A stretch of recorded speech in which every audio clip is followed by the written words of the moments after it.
स्वागत आहे सगळ्यांचं आपलं पुन्हा एका नवीन ब्लॉगमध्ये. तुम्हाला सगळ्यांचा आजचा दिवस सकारात्मकतेने भरलेला व आनंददायी असं जावं अशी साईंचरणी प्रार्थना करते. आणि आजच्या आपल्या व्हिडिओला पण सुरुवात करूयात. तर आत्ता जकड्या गृहिणींची सकाळची सुरुवात ही अशीच होते मला तरी वाटतं, टिफिन बनवण्यापासून. तर तेच काम माझं आता इकडे चाललं होतं. तर सगळ्यात आधी तर त्याचं घरी खायला थोडंफार नाश्त्याचं वगैरे बनवायला लागतं आणि दूध वगैरे असतं, तर तेवढं ते मी आधी बनवून घेते. आणि आज बिस्किट होती म्हणून नाश्त्याचं स्किप केलं होतं मी, नाहीतर काहीतरी वेगळं बनवायला लागतं. आणि तेच मग टिफिनमध्ये शॉर्ट ब्रेकसाठी सुद्धा होतं. पण आज त्याचं फेवरेट होतं टिफिनमध्ये द्यायला. पालक पनीरची भाजी केलेली होती कालच्या दिवशी, तर ती होती थोडी शिल्लक, तर ती द्यायची होती. आणि सहसा मी त्याला असं रात्रीची भाजी देत नाही, पण त्याची आवडीची होती म्हणून तो खूप हट्ट करत होता, म्हणून त्याला मी ती सोबत दिली होती. आणि तसं आता वातावरण बऱ्यापैकी गार झालेलं आहे एकदा पाऊस पडून झाल्यानंतर, आणि आजही पावसासारखंच वातावरण वाटत होतं. खरं तर हा जुना व्हिडिओ आहे, 1 आठवड्याभरापूर्वीचा. आणि त्यानंतर एडिटिंग वगैरे झालंच नाही. मध्ये काही दिवस व्हिडिओज नव्हते, 2 ते 3 दिवस, कारण एमर्जन्सी आम्हाला गावी जायला लागलं होतं. पटकन दूध घ्या आणि सूर्यनारायणाला पाणी टाक. आता तू काय म्हणतो, तुझी काम करते आता सूर्यनारायण प्लेजर पाहिजे तुझ्याकडून, प्लीज बोल. बोल. फक्त सांग, नाही बोलणार, खूप इम्पॉर्टंट आहे. ठीक आहे, म्हणजे असं काही एवढं पण हे विशेष नाही मागत मी. ठीक आहे, दूध पिते किती सांगतो. त्याचे कार्डबोर्ड आहे ना, त्याचं एवढंच तुकडं पाहिजे होतं मला. कोणतं कार्डबोर्ड? ते एवढंच पाहिजे, वाटलेच मागचं घे तुम्ही प्लीज. हे नाही भेटणार, मग हे सोडून मागायचं. मग हे कोणतं यार? आता दुसरा शोधून देईन मी तुला, पण ते परफेक्टली बसलेलं आहे त्याच्यावर. मला आत्ता पाहिजे ते परफेक्ट बसलेलं आहे त्याच्यावर. ओके, मी दिलं तुला कसं दुसरं. मला आज पाहिजे होतं. जा घेऊन जा मग ते कोणतं? पूर्ण. नको राहू दे, थोड्याशासाठी तेवढं वाया जाईल ते एकदम. तर इथे आता सकाळी सगळ्यात आधी आधीसाठी फक्त मला एकच पोळी बनवायची होती त्याला सोबत द्यायला. पण मग आमच्यासुद्धा मी त्याच्यासोबत करून घेतलं होतं, कारण बरंचसं सकाळी लवकर आवरून झालं की दुपारी व्हिडिओसाठी निवांत वेळ मिळतो आणि इतरही कामं होतात घरातली. तर आजच्या दिवशी गुरुवार होता, म्हणजे मागच्या गुरुवारचं हे शूट करून ठेवलं होतं मी. तर गुरुवारी थोडंफार आपल्याला इतरही कामं असतात, जसं की हळदी लेपण वगैरे करणं, उंबरठ्याला आणि कलश वगैरे त्यांच्यातलं पाणी बदलवणं.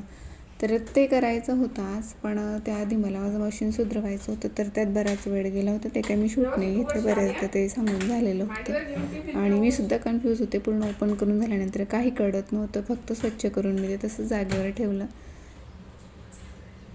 तर ही जी भाजी आहे, तर ही आमच्याकडेला पोकडा म्हणतात, आणि इकडे नाशिकला ती मला भेटतच नाही. मी बाजारात बऱ्याचदा चौकशी केली. इकडे तांदूळका मिळतो, जो की त्याची थोडी टेस्ट याच्यासारखी लागते, आणि ही मला खूप आवडती भाजी, म्हणून मी ह्याऐवजी मग तांदूळका आणत असते बऱ्याचदा.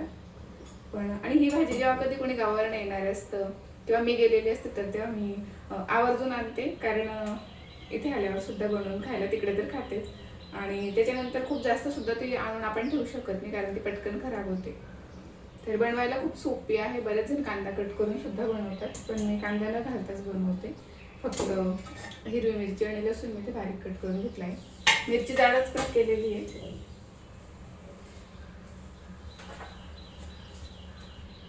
आणि खरं तर भाजीला कट करायची काही गरज नसते, पण मी थोडी करून घेते जाडसर.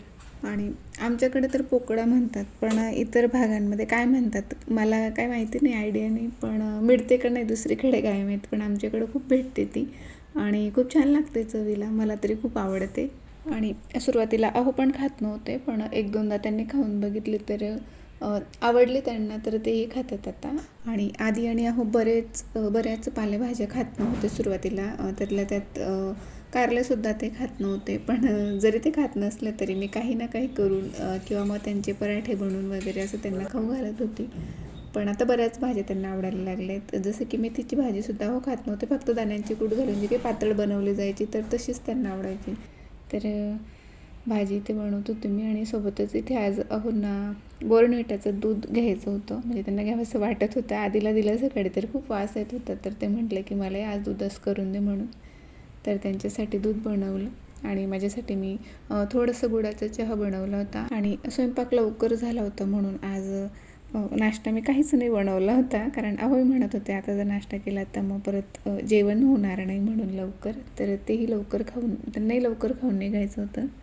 तर नाश्ता न करता मी डायरेक्टली स्वयंपाकाचा आज करून घेतला होता. बनवायला जितकी सोपी आणि भाजी बनवायला जितकी सोपी तितकीच चवीला भन्नाट लागते. खूप छान लागते, म्हणजे मला तरी खूप आवडते. ज्यांना हिरव्या भाज्या वगैरे आवडत नाही त्यांनी एकदा ही भाजी ट्राय करून बघा, आवडेल नक्कीच. तर वरण भात वगैरे असं काही बनवतो आपण, त्याच्यासोबत तोंडी लावायला पण छान लागते आणि अशी छान लागते. यात बरेच जण कांदा कट करतात किंवा दाण्यांचं कूट घालतात थोडंफार, मी काहीच घालत नाही. फक्त जिरं, लसूण, हिरवी मिरची आणि हळद एवढंच काय तुम्ही तडका दिलेला आहे.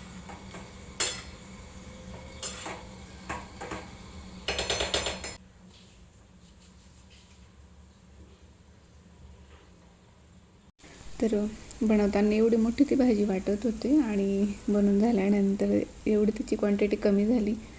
तर असंही त्याचा स्वयंपाक झालेला होता. त्यानंतर मी स्वतःचं आवरून घेतलं, माझी आंघोळ व्हायची, ते आंघोळ केली, त्यानंतर देवपूजा केली. कलशमधलं आता पाणी चेंज करायचं आहे दोघं.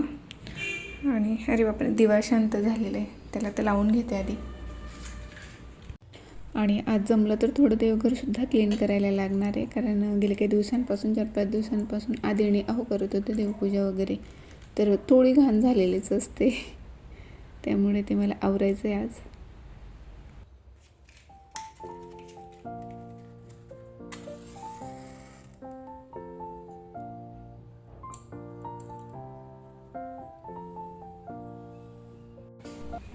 तसं तर दिवा पण खूप खराब झालेला आहे, पण आता नाही आवरत. बघा किती घाण झालेली खाली. आत्ता हे अर्जंट आहे, मला कलशमधलं पाणी वगैरे चेंज करायचं आहे.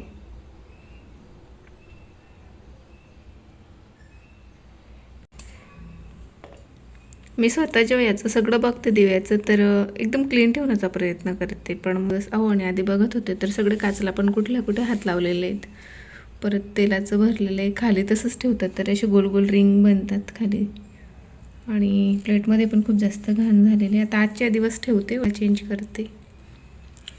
आणि आजची ही देवपूजा सध्या फुलं नसल्यामुळे अहोनी आणली होती, पण मग ती खराब झाली मध्ये 4-5 दिवस. मला म्हणजे मी पूजा करत नव्हती आणि ते विसरत होते सारखं पूजेला वापरायला, तर एवढी सगळी फुलं मी आता काल परवा काढून फेकली फ्रीजमधून.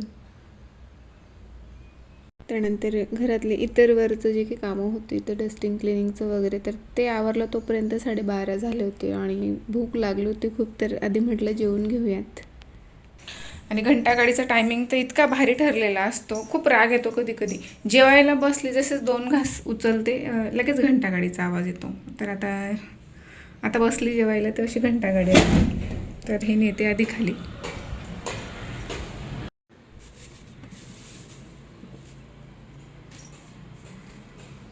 आणि जेवण वगैरे आवरून झाल्यानंतर मी सगळ्यात आधी हे कलश मधलं जे पाणी असतं तर ते चेंज करायचं काम करून घेतलं. आणि ते कलशसुद्धा मी स्वच्छ करून ठेवले, जेणेकरून त्यांना आतून हवा लागून थोड्या वेळ ते कोरडे होतात, सारखं पाणी असल्यामुळे वास नको यायला म्हणून. काय माहिती, पण आज व्हिडिओला खूप जास्त प्रॉब्लेम येत होता, अपलोडच होत नव्हता. 12 वाजेपासून मी अपलोडिंगला टाकला होता, मग आणि परत त्याच्यातच लक्ष असतं तोपर्यंत घरातली इतर कामं आवरली. तर काय प्रॉब्लेम होता माहिती नाही, परत डिलीट करून परत एकदा ट्राय केला, तेव्हा आत्ता फायनली अपलोड झाला आहे. तर आता आवरते. आणि हो, खूप दिवसांनंतर जे मी काही डीमार्टमधून मागे हँड ग्लोव्ज घेतले होते भांडी वगैरे धुताना वापरण्यासाठी, तर ते मला अनकम्फर्टेबल होत होतं त्यामध्ये. आधी सुरुवातीला भांडी वगैरे घासता येत नव्हती, पण जेव्हा आता माझ्या हातांना खूप ॲलर्जी झाली होती, मागे रिॲक्शन झालं होतं, तर तेव्हा खूप त्यांची आठवण येत होती की आता असायला हवे होते, कारण आग होत होती हातांची. जसंच हाताला ते लिक्विड लागायचं भांड्यांचं वगैरे, तर ते आज मी शोधून काढले फायनली, आणि आज त्यांच्यानेच भांडी धुतली आहे. आता 2 वाजले, थोड्या वेळात आधी येईल. तोपर्यंत हे कलश वगैरे यांच्यातलं पाणी बदलून घेते आणि उंबरठ्याला हळद दिले पण करते, कारण संध्याकाळी तेवढंच मग सोपं पडतं. कारण पाऊस वगैरे जर झाला तर ह्या दिवसाचा कधी कधी लाईटचा पण प्रॉब्लेम असतो आमच्या एरियामध्ये. आत्ता काही दिवसांपासून जाते, नाहीतर अगोदर जात नव्हती लाईट. 1-2दा झाली फजिती, म्हणून म्हटलं आता दुपारीच ते सगळं आवरून घेते आणि पटकन उजेड असतं तोपर्यंत स्वयंपाक होतो, मग काही टेन्शन राहत नाही बाकीचं. तर आधी आता ते भरून घेते कलश वगैरे. तर हे ते हँड ग्लोव्ज जे मी कुठे ठेवले होते, बरेच दिवस मला भेटले नाही आणि आज ते शोधून काढले मी अर्जंट. तर किचन वगैरे आता सगळं आवरून झालेलं आहे आणि माझं अजून बऱ्यापैकी काम बाकी होतं. कलश वगैरे जे धुवून ठेवले होते मग अशी, तर ते छान म्हणजे कोरडे झाले होते, वाढून झाले होते. तर पाणी वगैरे ते भरून ठेवायचं होतं, त्यांची स्थापना करायची होती. त्यानंतर हळदीलेपण करायचं होतं उंबरठ्याला. आणि आत्ताशी अजून 1:30 वाजत होते तेव्हा. आणि आज सकाळी लवकर गेले होते 9 वाजेशी, तर ते लवकर घरी आले. त्यांचं काम आटपून एका ठिकाणी त्यांना जायचं होतं तिकडे भेटून. आणि त्यांना माहिती झालं होतं की जवळच इथे खाटूश्यामची कथा सुरू आहे. मला नव्हतं माहिती, तर ते बोलले की आपल्याला तिकडे जायचं पटकन आवर म्हणून. जवळच खाटूश्यामची कथा सुरू आहे आता आमच्या इकडे. आणि आता म्हणजे आज लवकर आले तर त्यांचं म्हणणं आहे की कथेला जाऊन येऊयात आपण. असं एखाद्या दिवशी जायचंच होतं आम्हाला. 5 दिवसांची कथा आहे वाटतं ती. रोजच्या रोज तर जमलं नसतं, पण आज त्यात अचानक घरी आले, त्यांचं आवरलं असेल लवकर. तर आता निघतोय, पटकन तयार होते आता. आणि तुम्हाला थोडंसं तिकडचं शूट झालं तिथे पॉसिबल तर करून तुमच्यासोबतही शेअर करेल. आता पटकन तयार होते. आणि कथेचा टायमिंग मला वाटतं 2 वाजेचा आहे, 2 ते 6 असं काहीतरी. पण आधी घरी आलेला नाही आहे, तर तो आल्यानंतर त्याला घेऊनच आम्हाला निघायचं आहे आता. आणि त्याचंही टायमिंग आता झालेलं आहे, 2:30 वाजत आलेले आता. तर तो आता येईलच इतक्यात, तोपर्यंत मी माझं आवरून घेते. तर आधीमुळे आम्हाला थोडंसं लेट झालं होतं. 1 तास लेट आम्ही गेलो होतो, म्हणजे 3 वाजेला आम्ही तिकडे गेलो होतो. पण तरीसुद्धा सुरुवातच होत होती कथेला. आणि आज म्हणजे नशीब एवढं चांगलं की आज योगायोगाने एकादशी होती, निर्जला एकादशी. आणि आज खाटूश्यामचा जन्मोत्सवसुद्धा कथेत म्हणजे तो प्रसंग आज दाखवला गेला होता आजच्या दिवशी. आणि मी पहिल्यांदा ही खाटूश्यामची कथा ऐकते. याआधी मी एकदाही ऐकलेली नव्हती. तर एवढं मन त्यात रमलं की आता पुढे काय होईल. खूप उत्सुकता होती दुसऱ्या दिवशीसुद्धा जायची, पण दुसऱ्या दिवशी काही कारणांमुळे जमलं नव्हतं. कारण आता जवळच वटपौर्णिमा येणार होती, तर थोडीशी पार्लरमध्ये काही क्लायंट होते, तर त्यांना नाही म्हणजे अगोदर हो सांगितलं गेलं होतं. तर अचानक काही त्या वेळेला नाही म्हणले, मला योग्य वाटत नव्हतं. तर दुसऱ्या दिवशी तर जाणं नव्हतं झालेलं, पण शेवटच्या दिवशी मात्र आम्ही गेलो होतो. तर त्या दिवशी थोडंफार मी शूट केलेलं आहे, तर ते नेक्स्ट व्हिडिओमध्ये मी तुमच्यासोबत शेअर करेल. आणि खूप छान वाटत होतं तिथे हे कथेमध्ये गेल्यानंतर. आणि ती कहाणी ऐकल्यानंतर आपण त्यात पूर्णपणे इन्वॉल्व होतो आणि पुढे काय होईल अशी आपल्याला उत्सुकता राहते. तर तसंच माझंही झालं होतं.